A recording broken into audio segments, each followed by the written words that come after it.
Welcome to MouthpieceSports.com's High School Roundtable. I'm Bob Lanigan, your host, and my guests tonight include the executive producer for MouthpieceSports.com, Mr. Mitch Robinson, a longtime media veteran here in the Chicagoland area. Our national guest for the evening from Rivals.com, the executive recruiting director, Mr. Jeremy Crabtree, and the man that knows high school football in Chicago better than anyone, Tim O'Halloran. We know who we're talking about from EdgyTim.com. Gentlemen, we've discussed many topics on this show. High school recruiting was one. We talked about how players can make themselves better.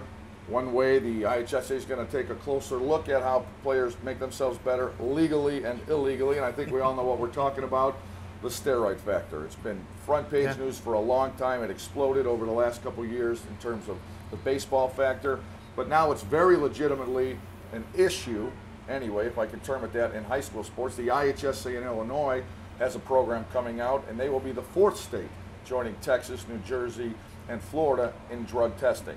First and foremost, is this a legitimate issue in high school football? You know, from a guy who's worked in the media around here, I can only say, without proof, the physical nature of the high school athlete has changed dramatically in the last 10 to 15 years.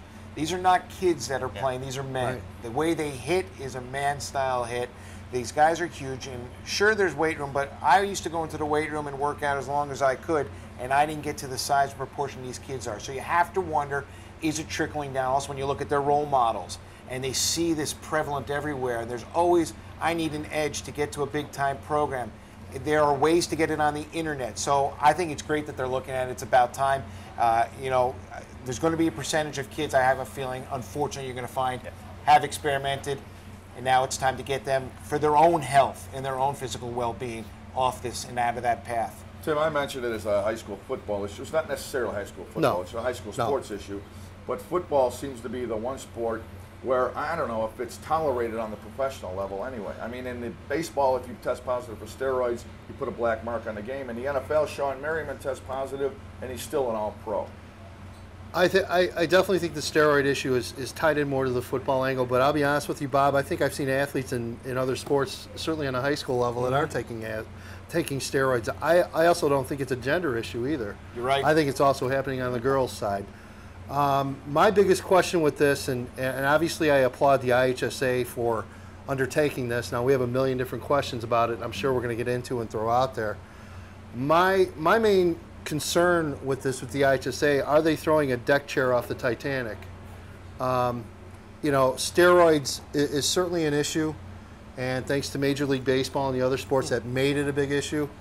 To me, and the athletes that I've dealt with over the years and the kids that I deal with on a daily basis, alcohol still is the biggest issue out there in high school, by far, no question about it. And I have not seen that on that list of potential things to test for. No, and you know, okay, great. We're gonna test for steroids, and who's gonna tell you it's a bad thing? Right. Okay, stoplights are a great thing.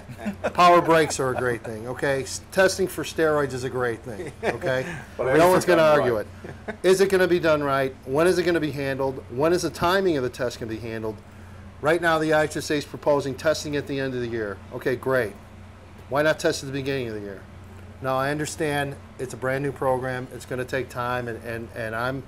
Bob, you'll find this hard to believe, but I'm as patient as the next guy, okay? Right. I'm willing to wait and see how this is handled by the IHSA. I just hope they do it the right way. Jeremy, nationally, you can speak to this. Program was instituted in New Jersey last season. This past season, Texas has a massive program with somewhere around a $6 million budget. The state of Florida has one more similar, at least it sounds, financially, to the one that we're going to do in Illinois, around $150,000. How has that affected high school football and high school athletes in general nationally? These programs obviously are starting to take hold elsewhere. Yeah, well, we've seen high school coaches in Texas really say it's helped level the playing field. In Texas is where I think we've seen it was most prevalent. We've talked to coaches down there who said, we knew teams were out there doing it. We knew the high school coaches weren't encouraging it, but we knew that it was happening. Suddenly, these kids have gotten a little less stronger, suddenly a little slower.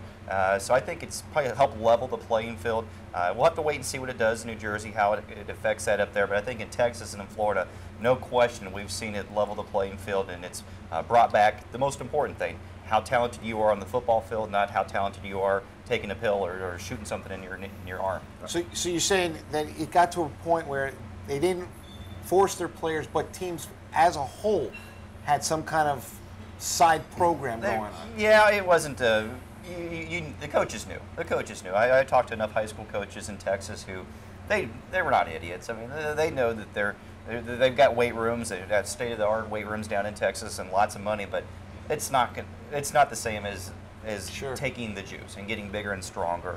So yes, they knew, and it wasn't organized or anything like that, but it was very, very evident. And even if they turn around and hid in the closet, they would definitely know that something was up with their kids. And there's a lot of high school coaches down there. I think they're eventually going to lose their jobs because they Sure. turned a blind eye to watching their kids get bigger and stronger and not doing it the right way. And there have been some firings down there. And I think we're going to see more and more of that happen when these teams have multiple Sure. violations. Sure. Mitch, that brings up the issue of who do you hold accountable? Do you punish the athlete? Do you punish the school? Does the whole high school football team forfeit their 14 wins in their state championship if a third string linebacker tests positive? What if it's the all-state running back that's going to Enormous State University? Where is the coach held accountable? Where is the athletic program held accountable? This could be a Pandora's box. It could, and you know, from when I played high school football, we had 11 Jewish guys starting on the team.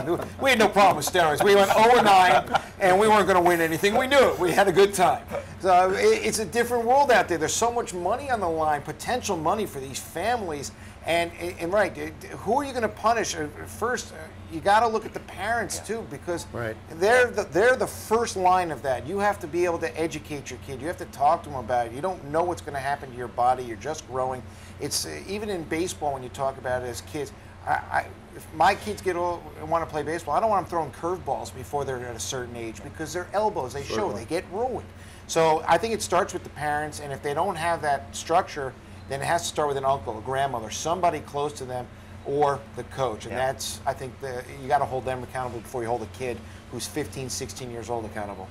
Tim, they're going to test at least proposed 78 different drugs, anabolic steroids, stimulants, diuretics, peptide hormones. I mean, this is just the beginning, is it not? Yeah, peptide hormones. yeah. It's and again, we talked about what they're going to test for. Great, continue to do it. Again, there's a lot of questions about this, and I'm sure we're going to get answers down the road from the state side. My whole issue with this right now, and I think the issue for other people as well, is the timing. You're going to test at the very end of the season, great. Certainly. Okay. Why can't we test at the beginning of the season? I'm guessing it's financial. Because of the limited amount of budget that they have to test it, they're going to have to wait till the end of the year. And then we mentioned, what do you do? Is there money set aside for aftercare, for treatment? That's a What good about point. that? Yeah. Is that going to happen? Is that part of the $165,000 they're going to allocate? I seriously doubt it. That's a good point. Also, So how do you handle that from the state side? Now the state is getting into these issues you've got to have answers for, or we as a community need to come up for answers for. I don't know if it's been that thought out, or if financially the money is going to be there to really handle it the right way. And how many times are they going to be able to hold extra money for education of Right. it? Because if you want these kids to make the right decision, you're cutting programs left and right Right. because you don't have money for it. Well, how are you going to fund a program to educate these kids about the dangers? Well, one thing we do know about the issue is that it's not going away anytime soon. We will, though, shortly. We'll take a break here on MouthpieceSports.com High School Roundtable. We are live at Giordano's Pizza at 223 West Jackson in downtown Chicago. We'll be back in a moment.